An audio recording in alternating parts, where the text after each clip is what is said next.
3 स्थानीय और 2 विदेशी, और दूसरी तरफ जम्मू के चड्ढा कैंप के पास जिन आतंकियों को न्यूट्रलाइज किया गया उनको लेकर के भी अभी जो सूत्रों के साथ जानकारी मिल रही है कि वो भी विदेशी हो सकते हैं। आसिफ लगातार हमारे साथ जुड़े हुए हैं और अजय बाचू जम्मू से मौजूद है हमारे साथ सुजमा कैंप के पास से ही।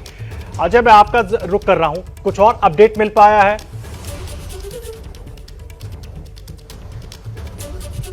देखिए, अपडेट यही है कि जो जिन आतंकियों ने सुबह सीआईएसएफ की बस को निशाना बनाया और उसके बाद सुंजवा के रिहायशी इलाके में जाकर छिपे हैं, उन दोनों आतंकियों को मार गिराया गया है और दोनों आतंकियों के विदेशी होने की बात सामने आई है, जो अपने आप में बहुत बड़ी चुनौती है। क्योंकि अगर ये आतंकी विदेशी हैं तो ये एक बात जाहिर होती है कि ये हाल ही में जो है सीमा पार करके इस तरफ आए होंगे। इस बात से भी इनकार सुरक्षा बलों ने नहीं किया है। लेकिन ऐसे में सबसे बड़ा सवाल यह आता है, जब पीएम का दौरा है, सुरक्षा चाक चौबंद है, लगातार सीमा से लेकर सड़क तक और सड़क से लेकर शहर तक किलेबंदी की गई है। ऐसे में इन आतंकियों का सीमा पार करके आना और अति संवेदनशील माने जाने वाले जो सुंजुआ कैंप है वहां तक पहुंचना, ये अपने आप में बड़ा सवाल जो है वो सुरक्षा पर खड़े करता है। ये सवाल इसलिए भी बड़ा हो जाता है क्योंकि लगातार आतंकी संगठन अब अमरनाथ यात्रा को भी निशाना बनाने की बात कर रहे हैं। तो ऐसे में सुरक्षा तंत्र पर सवाल है। लेकिन यहाँ तारीफ करनी होगी सुरक्षा बलों की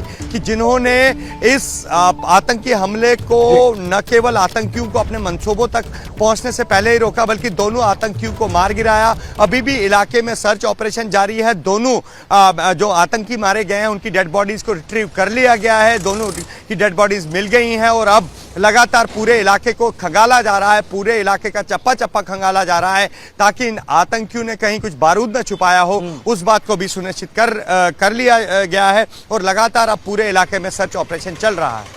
जी अजय, आप रहे हमारे साथ। आसिफ, मैं आपका रुख कर रहा हूं बार बार विदेशी आतंकियों का जिक्र, क्योंकि जब डीजीपी दिलबाग सिंह साहब से हम बात कर रहे थे उनका भी यही कहना था कि इन्फिल्ट्रेशन जरूर हुई है, उसके बाद ही इस तरह के आतंकी हमलों में तेजी आई है और जब भी कोई वीआईपी मूवमेंट होता है तो इस तरह की घटनाओं में और तेजी देखने को मिलती है। बड़ी चुनौती और बड़ी साजिश के तौर पर देख रहे हैं इसको। ठीक है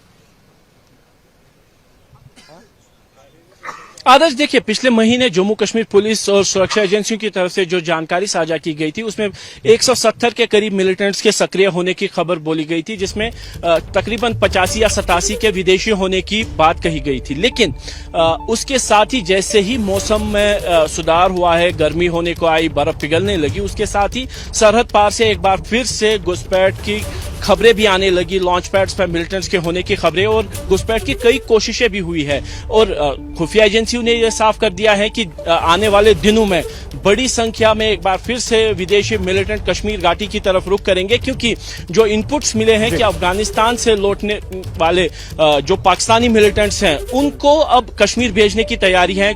इंटेलिजेंस की तरफ से जो अलर्ट भी जारी किया गया था कि अब हाईटेक वेपनरी और हाईटेक गैजेट्स के साथ मिलिटेंट कश्मीर घाटी में आने लगे हैं, जिनमें सैटेलाइट फोन पहले थोराया के यूज होते थे, अब इरेडियम के सैटेलाइट फोन यूज हो रहे हैं जो कि अमेरिकी सेना यूज करती थे। इसके साथ ही थर्मल इमेजिंग डिवाइसेस, यानी ऐसे डिवाइसेस जिससे मिलिटेंट घर में बैठे बैठे ये बाहर पता लगा लेते हैं कि कहां कहां पे सुरक्षा बलों का घेरा है, वो अंदर बैठ के, ताकि वो सुरक्षा बलों का घेरा तोड़े। और इस तरीके की घटनाएं दक्षिण कश्मीर में कई जगह पे हुई जहां पे मिलिटेंट कॉर्डन तोड़ने में कामयाब रहे थे।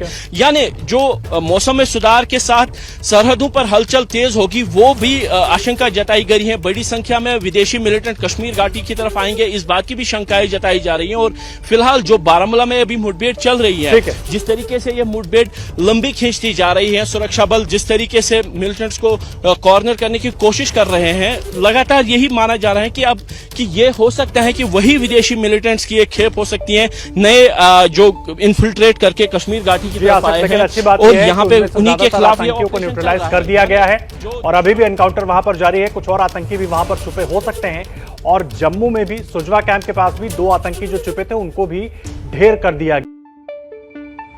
पंजाब ते पंजाबीयत दा परछावा, पंजाबी साडियां बावां, एबीपी सांझा।